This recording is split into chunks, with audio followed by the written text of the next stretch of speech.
I don't know. I listen to them sometimes. I'm like, it sounds better than real life. Absolutely does. That's what these audio plugins do. Guys, hi Neil. Hi. I bought my first plugin today. Plugins are things that make your audio sound much better. I just enjoy owning things. Maybe that's like a downside of like my personality, but like whenever I'm like, oh, I can have all these plugins, I need all of them. I maybe use like 1/3 of the plugins that I own. All right, it's been a week. Thank you for joining us last week on episode 2. Now we're on episode 3 of season 1. This one is called The Pros and Cons of Touring. I mean, if you couldn't tell from that, it's the ups and downs or the goods and the bads of touring. Or the things I like and the things I don't. Yeah, exactly. I don't know. What have you been up to for the week? I actually just got the neon sign that me and Mike C., the guy who does a lot of designing for A Day to Remember, it just came in and we installed it at our biscuit company, which is the restaurant my wife and I are opening. And so we've just been working, hustling, trying to get this place to where we can pass all of our inspections and open our doors. That's what I've been doing every single day, pretty much. Restaurant owner, podcast, personality, stage right, guitarist. Twitch professional. Human. Yeah, human. Dog owner. Those just things, you didn't have to do anything to become the human. You just are. Talk to a tree about that and then get back to me. Today, I actually have 39 plants in my apartment. There's a lot of them are on our balcony, but yesterday we were walking back from dinner, and I picked up 3 plumeria plants because somebody was throwing them away. And so now I'm propagating them. All right, I have a question. If you could propagate a limb from like someone else on Earth, what limb would you choose? Bob Ross's painting hand. That's a pretty good. I would choose like Michael Jordan's legs. You get both or just one? I would probably just take his whole lower half because he's probably like just like better from the waist down. That's not a limb. That's half a human. Yeah. Well, I mean, you know, I made up the game, so that's what I would choose. I once listened to a whole podcast. Well, it was a Yale class on death. And one of the whole episodes was about how much of a human can you remove before they're no longer themselves and replace. And it equated it and paralleled it to a car. And it was really interesting. That sounds insane, and I would love to hear that. You know, I've been thinking about this. This part of the podcast is exactly like being on tour, because you get on the bus after like a long day of work, and you have so many people that just had so many different experiences in like the same area, and then everyone just talks about the most weird, random things. While eating food. Yeah, while eating food. Or drinking beer or whatever they do to relax. This is exactly like that. In their like, underwear. I would ask like weird questions. I'd be like, so if you could propagate one limb from somebody else, what would you choose? I feel like that's what happened. Okay, Patreon. Thank you. We have Patreon. It's dsotbpodcast.com. You can find the Patreon link on there, or patreon.com/the initials of this podcast. Neil, you wanna hit them? Patreon, the new people are our new Patreons this week are Craig, Gina, Jeremy, Brooke.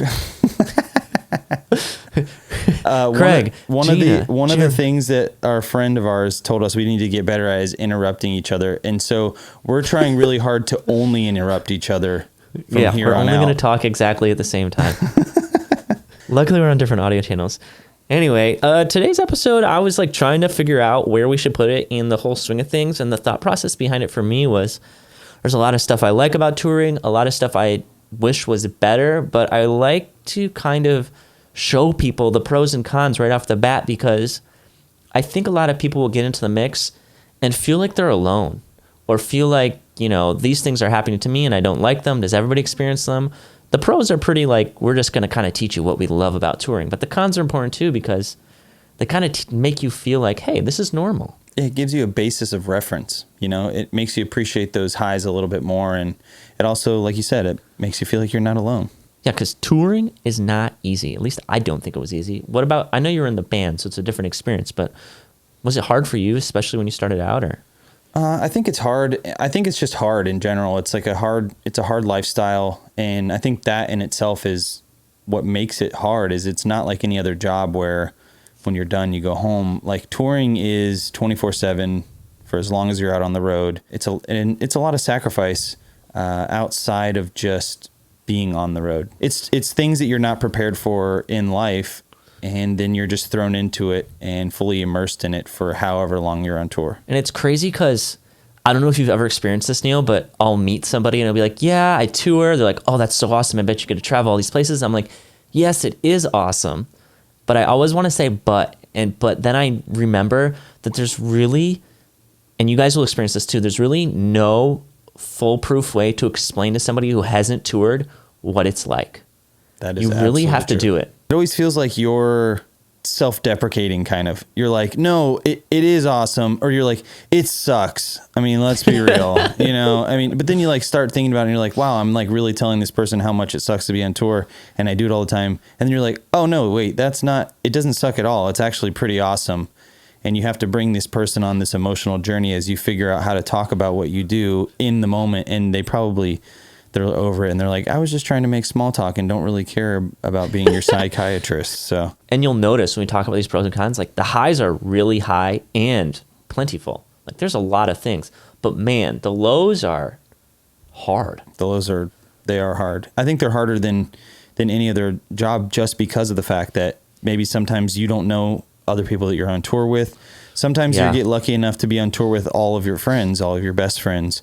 And then other times, like, let's say you take a job with a new camp and you don't know anyone out there and like it's really hard and you don't really have people to turn to. It's really good for bonding. You can make a lot of amazing friends through touring because you are dealing with a lot of really hard things together. So, I mean, it can be really hard and the lows can be really, really hard. Have you ever gone home from a tour?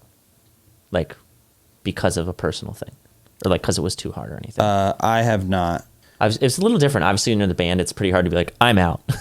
Yeah. Have you had crew leave for personal reasons? Yeah, we have. We've had crew leave for personal reasons. I think we've had like every job has pretty much left at some point for something, whether it's prior commitments or family emergencies or their own emergency. Yeah, their own emergencies. So it is hard and it's a big commitment. I think that's the thing that they get into it and they're like, yeah, I'm going to do this. And it's like, you don't really know what you're signing up for until you get out there and you start doing it. And even probably then, for the best. There's new shit that's going to come up every single day that you can't plan on.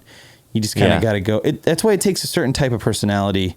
And then on top of a certain personality, it takes a certain work ethic and a certain type of being malleable in certain situations to be really successful on tour. If you could describe the personality or like I know we talked about in the last one a little bit, but if you could describe somebody, like what's the mentality you have to have? I think you got to be selfless. You got to really put others first while still taking care of yourself. You need to be... That's a really good way to say it. I like that. It's because it's important. I mean, you know, you have these off days and you got to like... There's always going to be someone that wants to go do something, so you can literally fill your entire time with, hey, let's go do this, let's do that. And maybe it's what you want to do. Coffee, restaurant, or... Yeah, whatever it is, you know, like... But some days you just need that self-care. You need those moments where you can regroup, recharge. That's really it. I mean, I think you got to be able to be a team player, but also be able to think about yourself and be self-aware. Yeah, that's a great way of putting it. Well, that makes sense to me. Yeah, I mean, I'm not in the band, obviously. I'm the photographer. And for me, it just involves, my way of coping with what you're saying is I always wake up early because I know I can be up before the band, take care of my own life, and then do my job. So it's kind of like squeezing your own life in between somebody else's life because I got to live your life. It's a balancing act. The funny thing is it's really like nobody's life. It's its own life. Like it's an organism Nobody gets a life. Itself. You know, because like I don't get to do what I want, and I'm in the band, and like you know what I mean. It's like no one really gets to do what they want. It's just kind of, which can be rough for all. Yeah, it's like everybody gets to do 50% of what they want to do. Yeah. And 50% of what they don't want to do. Yeah. Like deciding to go out to eat when you're on tour. Oh, Where to go out to eat. It's rough.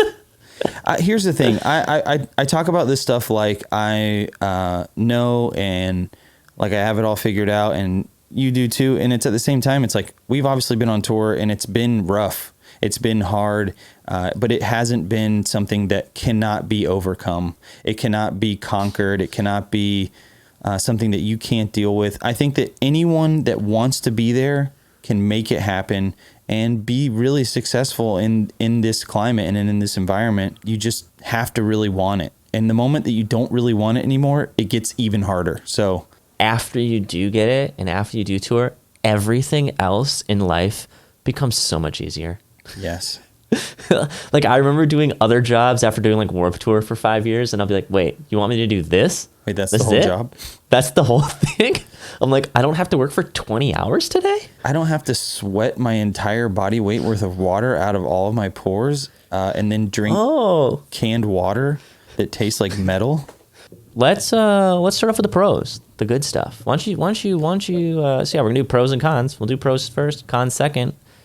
Why don't you start it off? I think that this is the reason why I want to be on tour, is to get to travel, to get to go to these places and be fulfilled by getting to create a show in them, being able to make money and getting to stay in places and eat all kinds of great food while doing it. And for those who haven't toured or don't know what the daily schedule is like at all, when you tour to a place, you don't get to just hang out all day there. Even though we talk about doing all these things, if there's a show day, chances are you might be able to get out for a coffee at some point.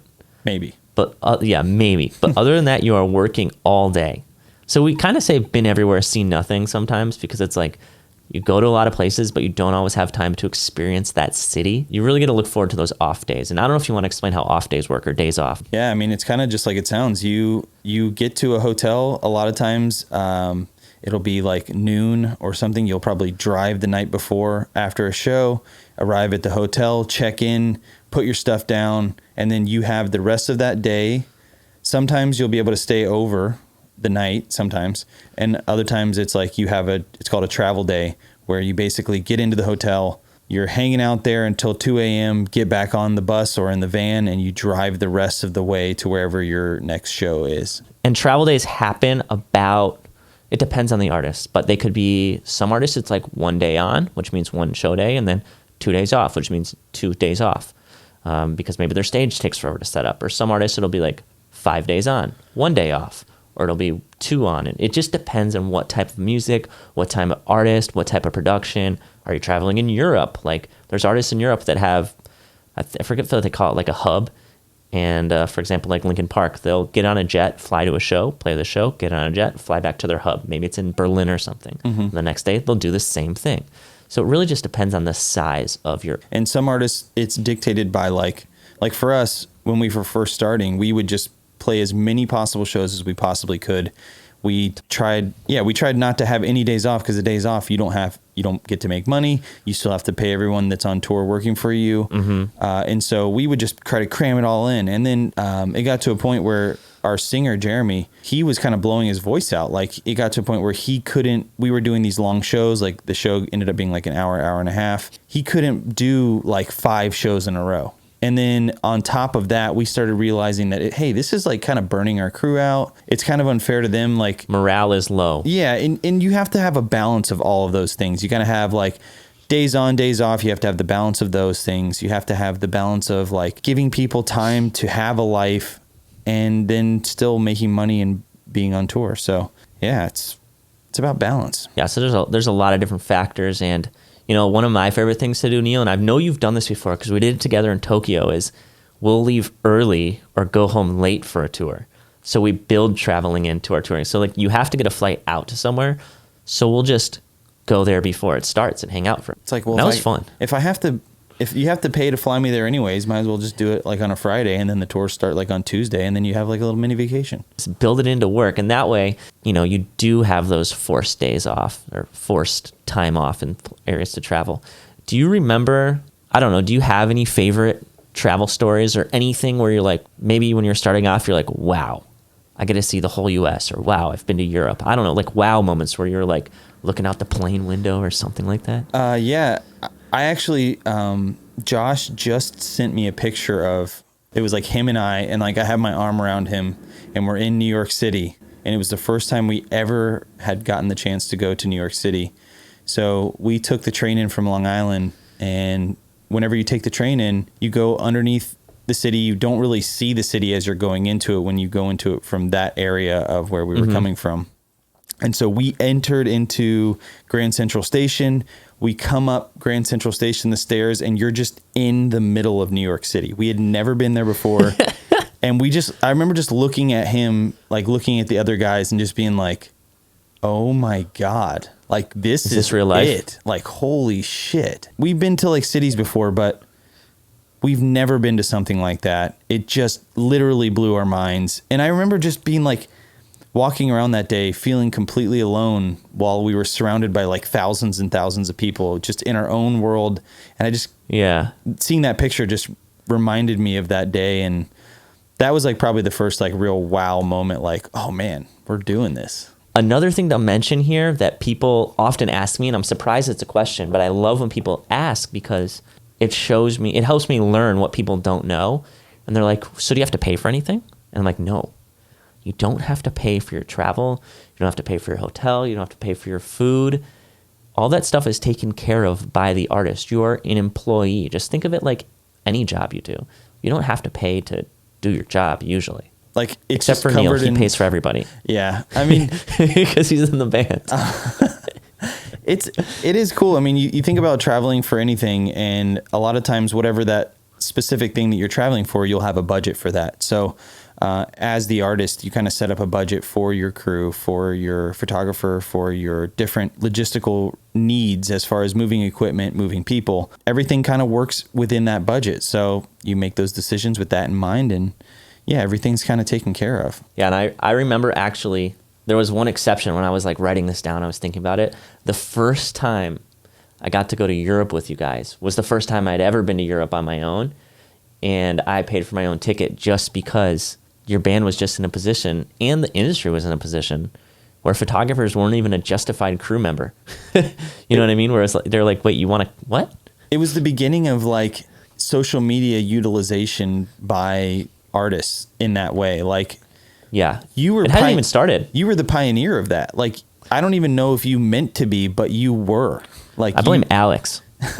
Alex, I used to take photos of you guys every day, and what I would do is I would write blogs because that's what I knew how to do. So I'd save the photos on my hard drive. I'd get home, I'd write like this 20-page blog with all the photographs. But Alex used to crawl into my bunk at night in Europe, and you have these double-decker buses in Europe, and I'd be on the top. And Alex and I were always kind of together, and he'd crawl into my bunk, which is like crawling into somebody's coffin. He'd be like, "Yo, let me get some of those photos from today." Oh my god! And I was like, "What?" He loved that, dude. He loved it. We had some traveling with Alex. Like we had some good adventures. You know, it's fun. You get to hang out with your best friends in all these places you've never been together. It's so much fun. It is. That is literally. I can't think of a better pro than that. Like it is the reason why I still do it. It's the reason why I will continue to do it for as long as I can. Is you get to see the world with your friends. You get to do all these things that you could never plan. You arrive in, let's say we're going to Europe. You arrive in Rome. You're there a day early. That day just happens to be like, I don't know, some crazy like biking event where there's all these people in this town. And so you just experience the culture. You go out that night and there's just thousands and thousands of people out that you could have never planned on being there at the same time. And you're just immersed. And this stuff happens. Yeah. Do you remember that night? We had that night in France. Yeah, Nice. In Nice, France, before Hellfest, and we went out and there was some festival going on and we had no idea, and people were like dumping water out their windows and partying in the streets. Do you remember that? I remember some of that night. I remember that I cried in a graveyard and that I broke a glass table in the lobby of a hotel. Oh yeah, our hotel that night we were literally in a repurposed church. So all the rooms were kind of connected to this main cathedral-like room.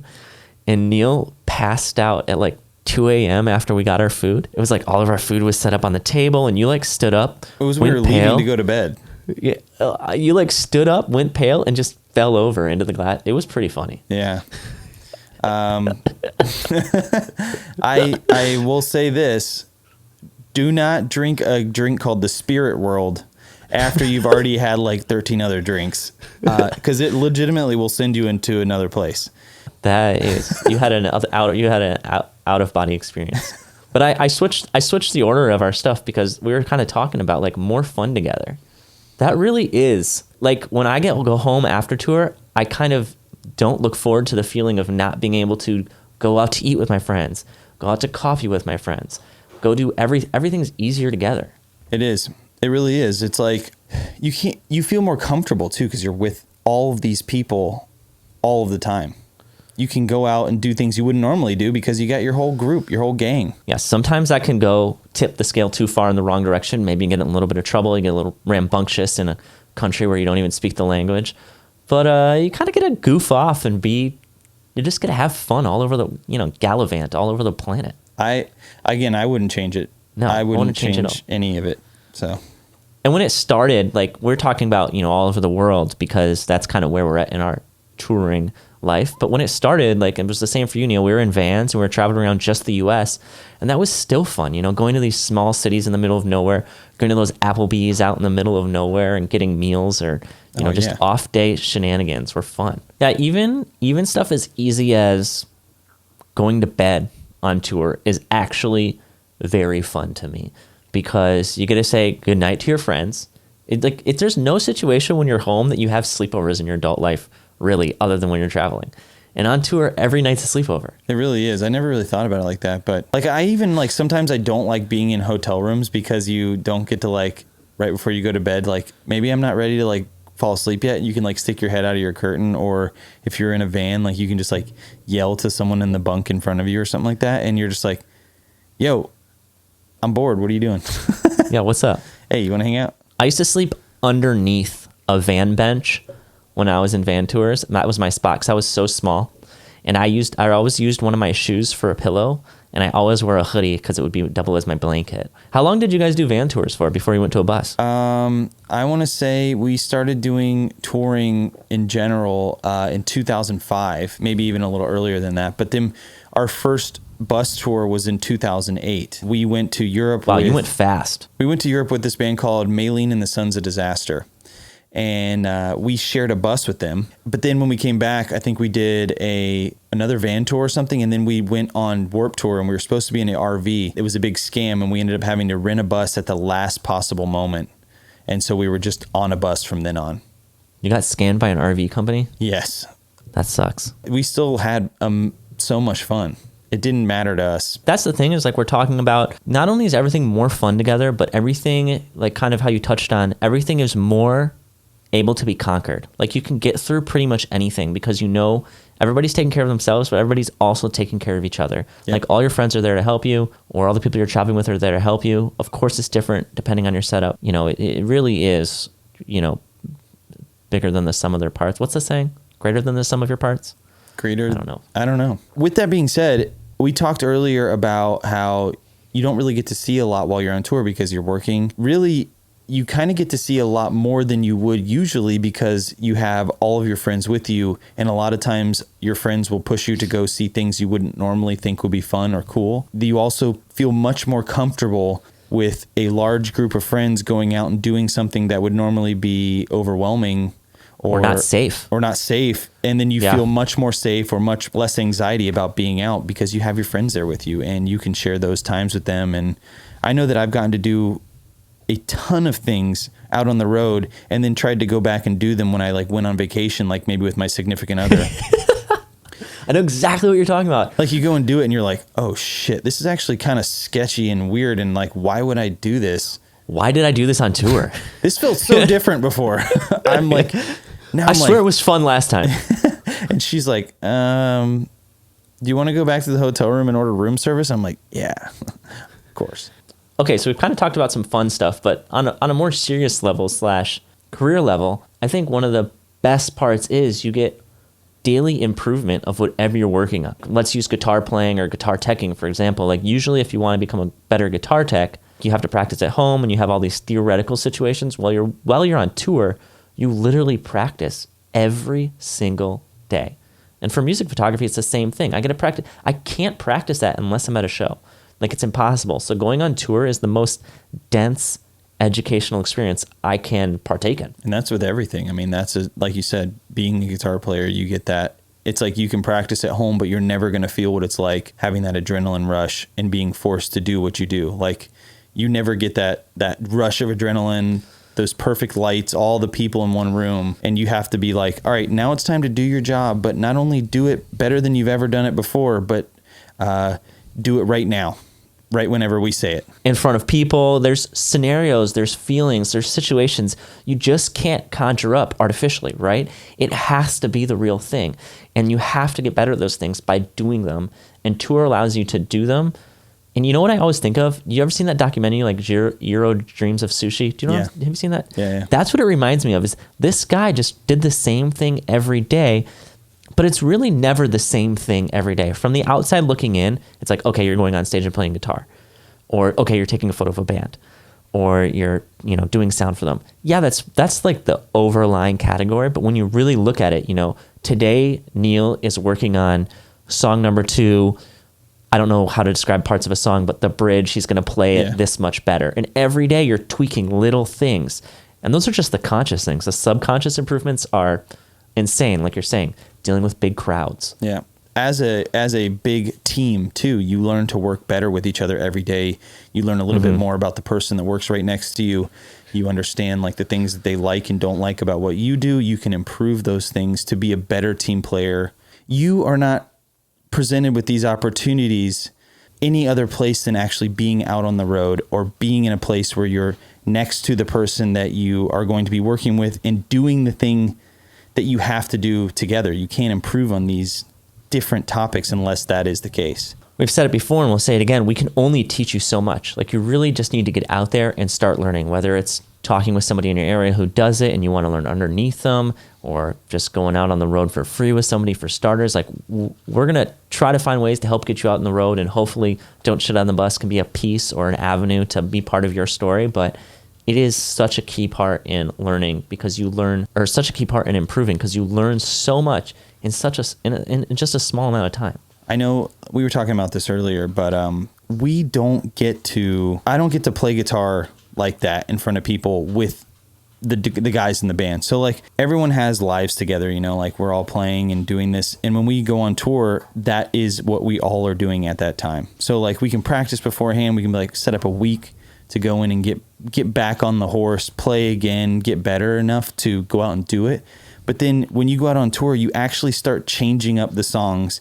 You add things. And when you add things, you do it together. Like, me and Alex will have like little moments where I know he's going to do a certain fill, and I will accent that fill with the guitar, but he won't do it unless he's like a week into tour and he's starting to get comfortable. And it's really weird. Like, I only know that because like, we've toured so much, we played together for so long. Like, I know that in the beginning of tour, we're not going to do that little accented fill in the beginning, because he's still trying to like get his bearing back and like get all of his chops and play together. But it's like, it's the same thing, like even on the crew side, like you're going to get in the rhythm of things, and you're going to like learn these things about these different people you work with, where like, oh, every day at 5 o'clock, guitar tech's going to go and change all of his strings. So like, I can't ask him for help at 5 o'clock because, he's busy at that time, or whatever. Or Johnny takes bunk time. He takes his BT daily nap at like 6 o'clock right before doors. Yeah, it's like a very complicated and involved work relationship to an extent.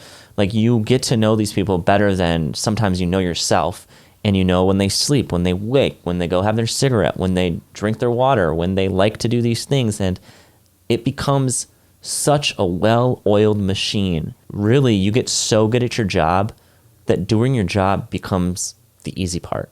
And the hard part becomes how you do your job, when you do your job. I don't know how to explain it, but like he's saying, it becomes, Johnny not only texts my guitar very well, but he knows when I want to sound check. He knows when I want my new guitar. Like, all these things you learn about those people, and you form a relationship, and that's when the real, not shitting on the bus kind of vibe comes into play, where reading the room, or, all these rules that we talk about come into play. Well, like you said, like Johnny, I can look at Johnny or Max, which is both of my guitar tech. So Johnny is Kevin's guitar tech. Max is my guitar tech. I can look at either of them and talk to them without talking to them. With your face. I literally can. I can walk over and be like, they can like, they're pretty aware of what's happening. Yeah, they're pretty aware of what's happening in the show. I can walk over and be like, look down at my guitar and like look at him, and they're like, oh shit, okay, he needs another pick. Oh, his string broke. They'll like immediately know. His drink's empty. Yeah, they just see it. They know, and they're aware.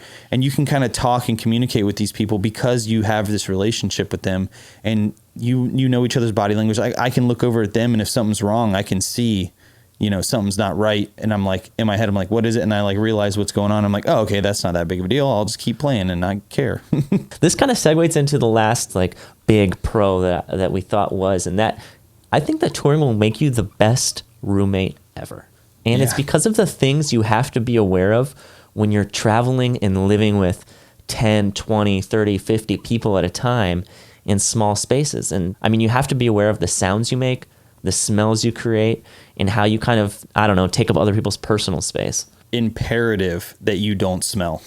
It's imperative that you aren't an asshole and you don't eat like some fucking weird shit on the bus. You can't like bring a George Foreman on the bus and think you're going to be like cooking like paninis and shit, like while people are trying to sleep and just exist. Like some people don't want to smell a panini, even though, I mean, it sounds pretty heavenly to me. Maybe someone's a vegetarian and they don't want to have that smell of meat or whatever around them and all that. I mean, you just kind of be aware. You got to be self-aware as well as aware of your surroundings. And this kind of goes back to when we're talking about, you kind of get to do 50% of what you want to do, right? And then it's really about the team. It took me a long time to learn this stuff because I just come from a very unaware mindset, whether it be the sounds I create when I wake up. And it took sometimes people being overly blunt with me and then me not responding in a negative way. Like you have to be able to receive this criticism because that's how people communicate. You know, some people will tell you or they'll make a joke about it and you need to kind of learn from those things. But one time I remember we landed in Europe and I was like, oh, Europe, you know, I'm going to get some food before we get on the bus. We're on tour. So I went to I forget what it's called, but they have like fresh food in UK. And I got some smoked salmon and I sat down on the bus and everybody gave me a hard time on it. And I was like, I really messed up. It's like, are you really going to open that salmon right here in this closed space? And you're like, yeah, why not? It smells like shit, Adam. What do you mean you're going to eat that right now? No, we can't open up the window and And it was because I did the I instead of the we, and it really is about we on tour. I don't know if you have any examples of your learning process or how you guys kind of learn to coexist, but I mean, I don't know if I have any like specific examples, but I do like me as just a human being in general. I'm like kind of like I think I'm like somewhat self-aware, but I think like that's been a thing that I've kind of gained over time. It took me living with roommates in real life to understand how good of roommates the people I tour with are. Because people like leave their stuff out and like, you did something here and you left your laptop on the couch. Like, what are you doing? It's hard to get better. Like you said, I mean, it kind of goes, all of this goes hand in hand. It's hard to get better unless you're practicing it daily, unless you're practicing it with people that are trying to get better themselves, you know, like it's just hard. And this stuff is expected of you. When you go on tour, you need to have your personal shit together. Like, you're not making a mess in other people's areas. Everywhere's a workspace. You're cleaning up after yourself. Like, that is a big deal because there's a lot of people working in a lot of different areas and your stuff cannot get in the way. Yep, that's true. I don't know. Are there any other pros that you can think of about touring? I know there's a ton, but is there anything that comes to mind that you're like, wow, I really love this about touring that we didn't cover? I think, let me think about it. I think that like, I would just kind of double down on saying like, you never know where you're going to get to be, who you're going to get to run into, the network that you're going to get to create based on people coming out to the show. You never can plan on growing yourself, and you're going to be always presented with random opportunities that you just could never have dreamed up in your head. And you got to be able to accept those opportunities and utilize those opportunities. Yeah, you just jogged a big one, actually, that I think we shouldn't gloss over as music lovers. You get to see so many concerts in so many places and so many artists you would never see in situations like, it's one thing to see like Rammstein in LA. It's another thing to see Rammstein in Germany. Oh my God. It's Rammstein in Germany. You know what I mean, though? There's like these situations that come up that are so unique that you're like, wow. Or remember like just the times where we get to sit side stage watching a crazy band, or I don't remember, what was that guitarist that came into our dressing room and at that German festival that one time? I can't think of his last name. But I'm gonna get shit on it. His name is Steve. Steve. I can't think of his last name. Steve, but he was the guitar player of Deep Purple. He was from. He actually lives in Ocala, and he knew of A Day to Remember. Deep Purple. Steve Morse, yes. He's a fucking legend when it comes to guitar playing and music in general. But he came in our room and we're like, holy shit, that's Steve Morse from Deep Purple. What's he doing? What's up? He like walks up to our room. We're like, you're coming in our room?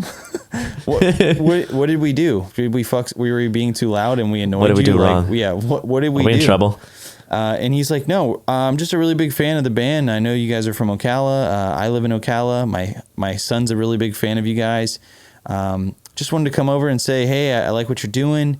And if you want to come watch us on stage, our whole stage is closed down. But because you guys are so cool and from Ocala and all this stuff, I'd love to have you out and come up and watch the show. We're like, wait, okay. what?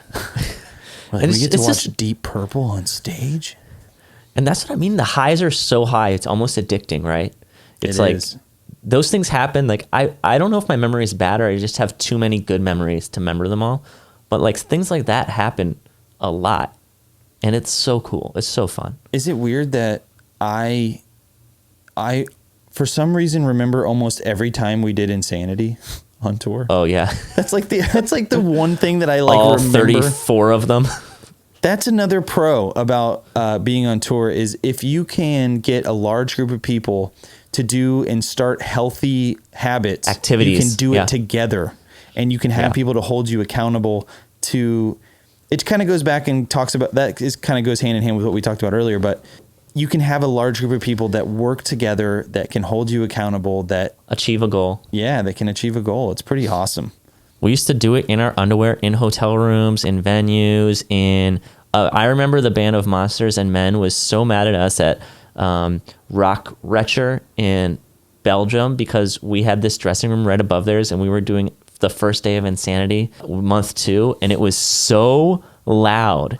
And I remember just leaving and all of them like were outside playing ping pong glaring at us because there was no way they could hang out in their dressing room. Sorry guys, we were just practicing just being healthy. Tap dancing in the dressing room above you. It's so loud.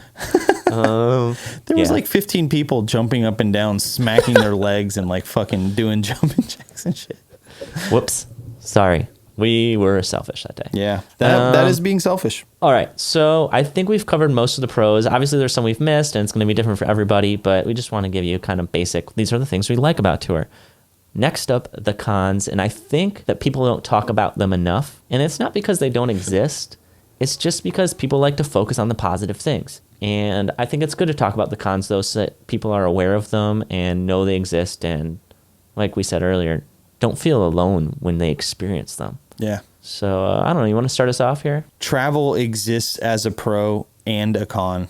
Because as awesome as traveling is, I think that like once you get out and start traveling and doing some of these things, you'll understand that the reason that traveling is so cool is because you get to see so many things. But traveling can also be super exhausting, insanely hard on your body. Like you have to exist around all these people that aren't your friends. You don't know, like you're in an airport, you're in a bus station, you're existing in travel stops, whatever, but it's just hard. And it's awesome. Like you get to do cool shit in random places, but at the same time, it's exhausting. You have to carry all of your stuff all of the time.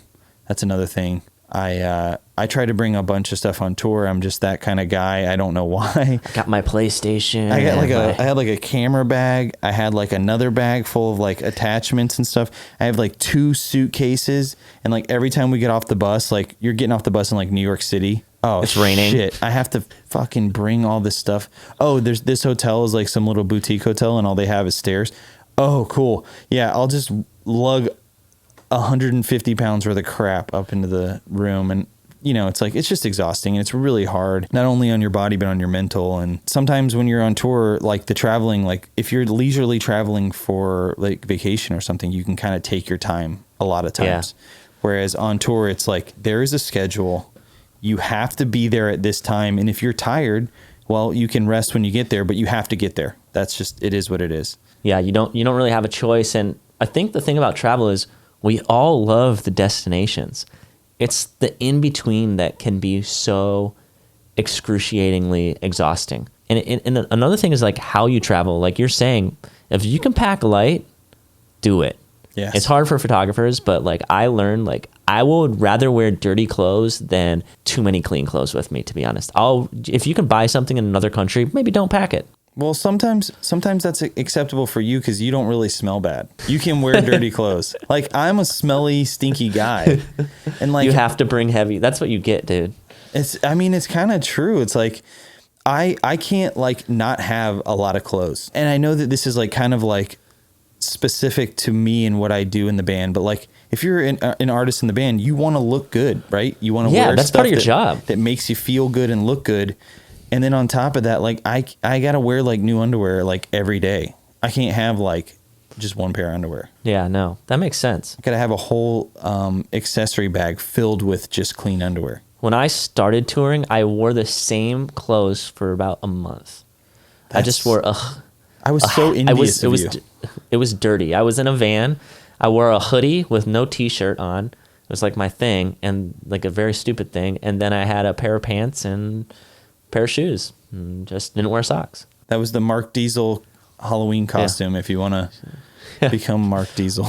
But yeah, I think traveling is one of the hardest parts of tour. Learning how to travel, especially if you're working with a DJ or somebody who does a lot of flying. Don't pack a checked bag.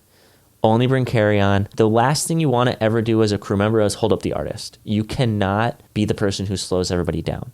So you need to be very aware of what you're bringing with you, how you're traveling, and how you look while you travel too is important. Like, you don't want to look like your shit's falling everywhere. It's just not going to work out. You have to kind of like play to the situation. Like if you're traveling with a DJ and their whole aesthetic is like, yo, I'm the best, biggest in the world. Like, they can't be rolling around with some guy that's literally wearing like farm bags, unless that's in style, and then maybe you can wear that. But yeah, you got to like read the room, like you were saying earlier, and you can't just be this out of place thing. And because where you could be the best in the world at what you do, you still have to exist on every other time where you're not doing what you do. So yeah, and I think the other things that can set you up for success here, other than packing light, is if you can be healthy mentally, physically. Those things will go.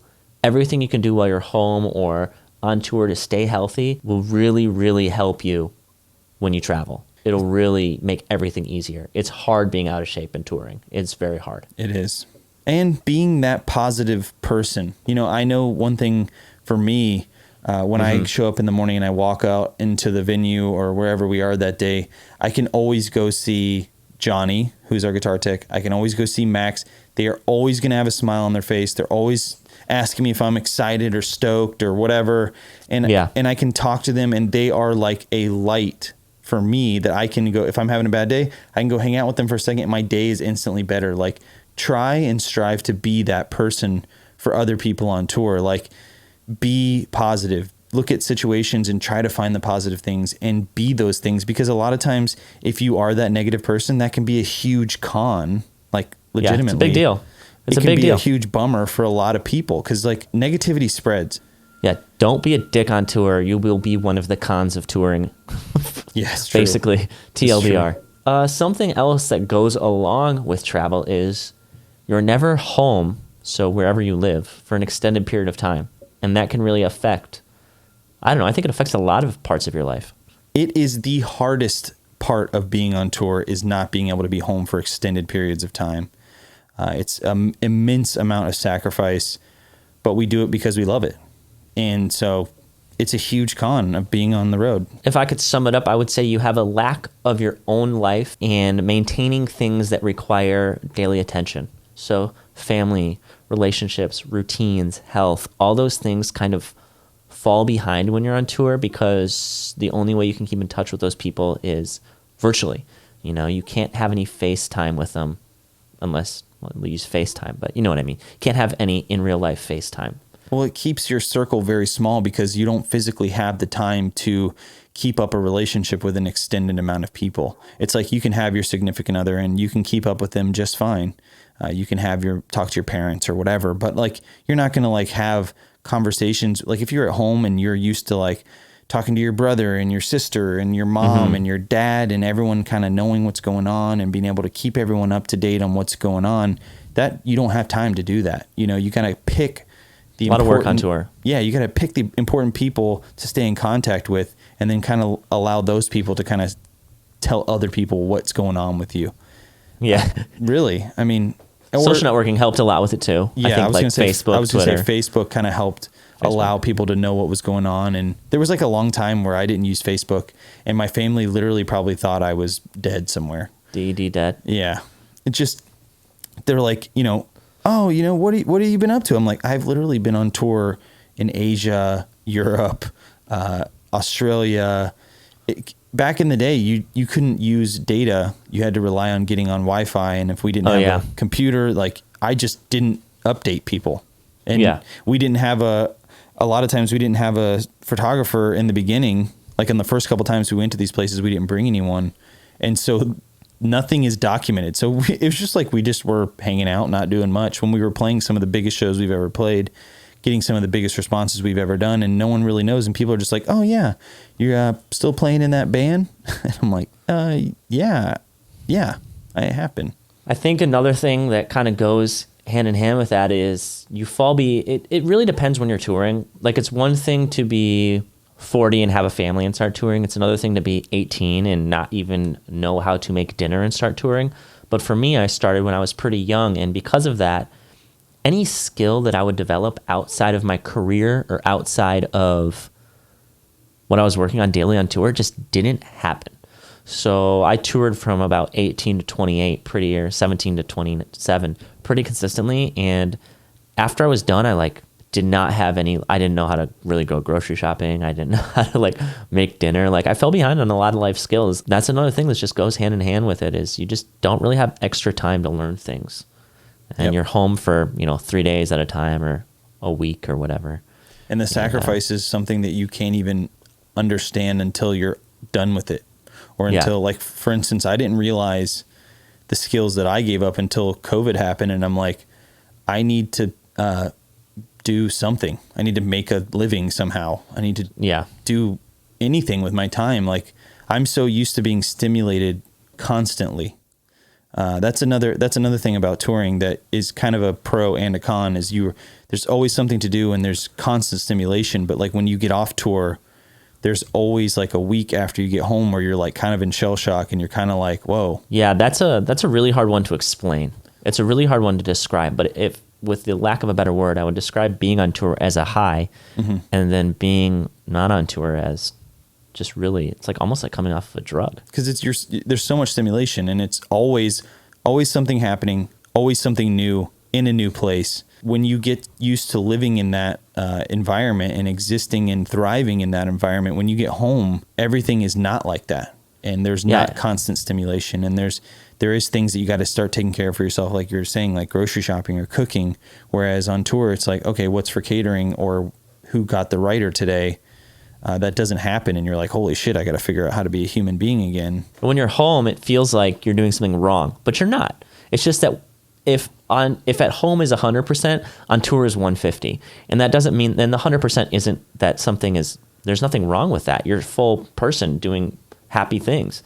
It's just that you're not constantly on that high. I would say for every pro we have, there is, a con counterpart to it. And I think this goes right along with being home is alone is just not fun. And that's kind of the con of touring. You're with a group of people. And then when you get home, you kind of have this come down, like we're talking about. And it's really hard to explain to somebody who hasn't toured, but just know it's there, it exists, and it will hit you. And don't hesitate to hit up people for help. Do you know any parallels to it?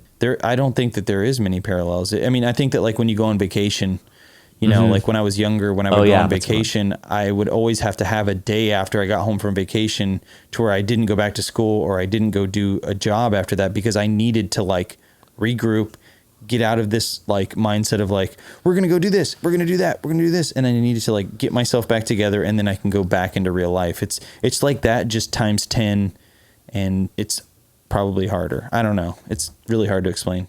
But when you get there, I'm looking forward to having you come back and be like, aha, this is the thing they talked about in episode 3. I'm ready for it. I think that being prepared mentally for a lot of these things help people deal with them. And it's we're not going to give you the answers like I think Adam has said a bunch of times, but when you're in those moments and you can think back to something and be like, oh, okay, this is normal. I don't feel weird for feeling this way. They were talking about maybe this as being a solution. Maybe I could try that. And if it doesn't work for you, maybe that could spawn an idea that does create a situation that does work for you. If that's what this podcast does for you, that is awesome. Yeah, I think one of the things that sometimes goes, like maybe the results of coming home and coming off that high is you're depressed, and one of the results of being depressed is that you don't talk to many people, and when you don't talk to people, you don't know that everybody else you're touring with was probably also going through the same thing you are. So I would encourage you to, reach out to this community, whatever you need help with. There's people out there that will help. So just know you're not alone in it, and it's quite normal, and that's not meant to devalue your feelings. It's just meant to make you feel a little more not so weird. I'm weird.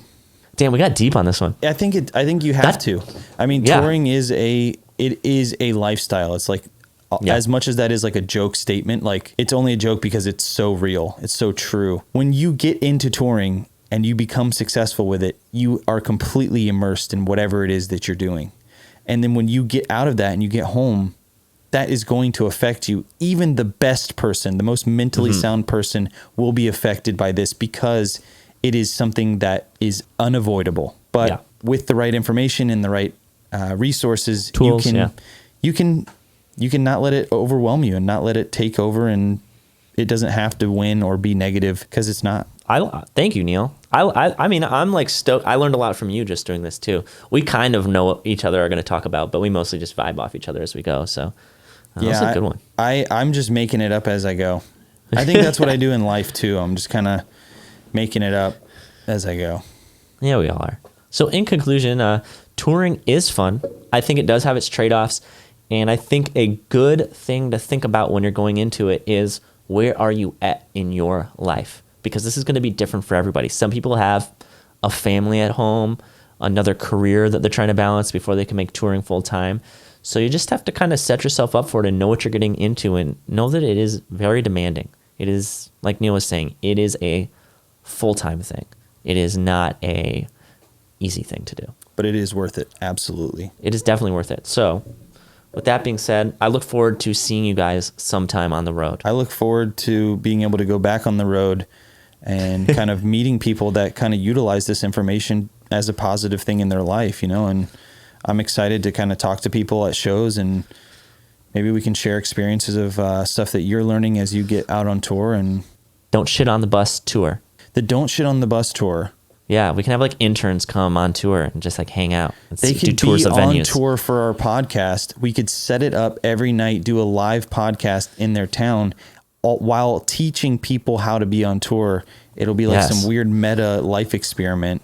Venue tours, show them all the areas, all the different, guitar world and all that stuff. That'd be fun. We'll have a setup so like during the show, like I'll just come out and play like a couple songs, and you'll play like Fast Car by Tracy Chapman, and then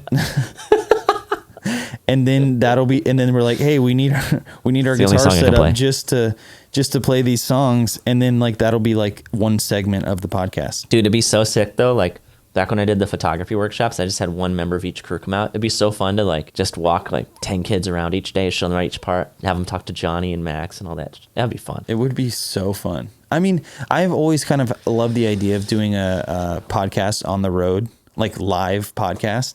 And I think that that's something that would be really cool in the future. Dude, that'd be sick. We can, let's just get our own bus. Okay. It'll just be one giant turd. The Patreon has like rewards. Like if you meet this amount each episode, then we can do stuff. And I think I put like we'll make merch at $500 an episode or something. That'd be sick. But it'd be so funny if it's like $2,000 an episode. We're going on tour.